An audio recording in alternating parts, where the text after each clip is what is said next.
Sandalwood ನಿರ್ಮಾಪಕನ ವಿರುದ್ಧ ದೂರು ದಾಖಲಾಗಿದೆ. ದಿಯಾ ನಿರ್ಮಾಪಕ ಕೃಷ್ಣ ಚೈತನ್ಯ ಮೇಲೆ ಕೇಸ್ ದಾಖಲಾಗಿದೆ.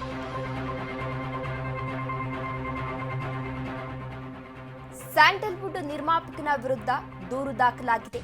ದಿಯಾ ನಿರ್ಮಾಪಕ ಕೃಷ್ಣ ಚೈತನ್ಯ ಮೇಲೆ ಕೇಸ್ ದಾಖಲಾಗಿದೆ. ನಕಲಿ ದಾಖಲೆಯನ್ನ ಸೃಷ್ಟಿಸಿ ಜಮೀನು ಅತಿಕ್ರಮ ಮಾಡಿರುವ ಆರೋಪ ಕೇಳಿ ಬರ್ತಾ ಇದೆ. ಬೆಳ್ಳಂದೂರು ಪೊಲೀಸ್ ಠಾಣೆಯಲ್ಲಿ ಎಫ್ಐಆರ್ ದಾಖಲಾಗಿದೆ. ಅಧಿಕಾರಿಗಳು ಅಕ್ರಮಕ್ಕೆ ಸಹಕರಿಸಿದ್ದಾರೆ ಎಂದು ದೂರಿನಲ್ಲಿ ಉಲ್ಲೇಖ ಮಾಡಲಾಗಿದೆ. ರಾಮಮೂರ್ತಿ ಅನ್ನೋರು ನೀಡಿದ ದೂರಿನಂತೆ ಕೇಸನ್ನ ದಾಖಲಿಸಿಕೊಳ್ಳಲಾಗಿದೆ. ಅವಾಚ್ಯವಾಗಿ ನಿಂದಿಸಿ ಧಮಕಿಯನ್ನ ಹಾಕಿದ್ದಾರೆ ಎಂದು ಆರೋಪ ಮಾಡಲಾಗಿದೆ.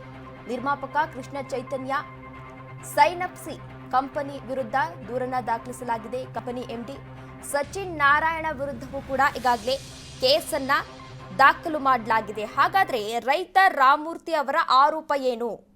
ರಾಮಮೂರ್ತಿ ಎಂಬುವರು ತಮ್ಮ ಕಸಬನಹಳ್ಳಿಯ ಸರ್ವೆ ನಂಬರ್ 52ರ 3.25 ಗುಂಟೆ ಜಮೀನನ್ನ ನರ್ಸರಿ ಮಾಡಲಿಕ್ಕೆ ಶಶಿಕಲಾ ಕೋದಂಡಚಾರಿ ಎಂಬುವರಿಗೆ ಭೋಗ್ಯಕ್ಕೆ ನೀಡಿದ್ರು.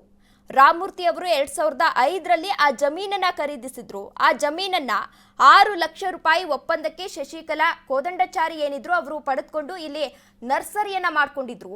ಆಗಸ್ಟ್ 13ರಂದು ಈ ಜಮೀನಿನ ಬಳಿ ಬಂದಂತಹ ನಿರ್ಮಾಪಕ ಕೃಷ್ಣ ಚೈತನ್ಯ ಏನಿದ್ರು ಅವರು ಅವರನ್ನ ಅವಾಚ್ಯ ಶಬ್ದಗಳಿಂದ ನಿಂದಿಸಿ ಜೀವ ಬೆದರಿಕೆಯನ್ನ ಹಾಕಿ ಆ ಜಮೀನನ್ನ ವಶಪಡಿಸಿಕೊಳ್ಳಲು ಪ್ರಯತ್ನವನ್ನ ಮಾಡಿದ್ದಾರೆ ಎನ್ನುವ ಆರೋಪವನ್ನ ಮಾಡಿದ್ದಾರೆ.